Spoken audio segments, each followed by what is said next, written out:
ਕਹਿੰਦੇ 4 ਪੈਸੇ ਆ ਗਏ ਤੇ ਇਹਨਾਂ ਨੂੰ ਗੱਲਾਂ ਆ ਗਈਆਂ। ਨਹੀਂ ਗੱਲਾਂ ਕੀ, ਪਹਿਲੇ ਇਹ ਥੱਥੇ ਸਾਂ ਤੇ 4 ਪੈਸੇ ਕੀ ਅਸੀਂ ਜੰਝ ਲੁੱਟ ਕੇ ਕਮਾਏ ਕਿ ਸਾਡੀ ਕਿਸਮਤ ਪੂਰੀ ਨਿਕਲੀ।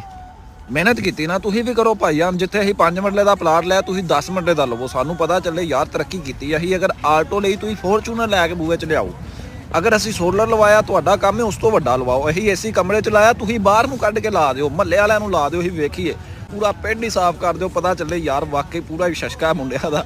ਕੁਛ ਕਰੋ ਤੇ ਸਹੀ ਦਾ ਹੈ ਘੋੜਾ ਤੇ ਘੋੜੇ ਦਾ ਮੈਦਾਨ ਆਓ, ਇੱਥੇ ਰੇਸਾ ਲਾਓ। ਇਹ ਸਾਡੇ ਕਿਹੜੇ ਪਿਓ ਦਾ ਮੁਲਕ ਹੈ? ਆਓ ਤੁਸੀਂ ਵੀ ਕਮਾਓ, ਪਤਾ ਚੱਲੇ ਭਾਈ ਵਾਕਈ ਅਗਲਿਆਂ 'ਚ ਜਨੂਨ ਹੈ, ਜਜ਼ਬਾ ਹੈ। ਇੰਝ ਸੁੱਕੀਆਂ ਗੱਲਾਂ, ਸੁੱਕੇ ਤਾਨੇ ਸਾਨੂੰ ਤੇ ਦੇਣ ਵਾਲੀਆਂ ਚੀਜ਼ਾਂ ਗਾਹ ਦੇਈ ਜਾਂਦੇ ਹੋ।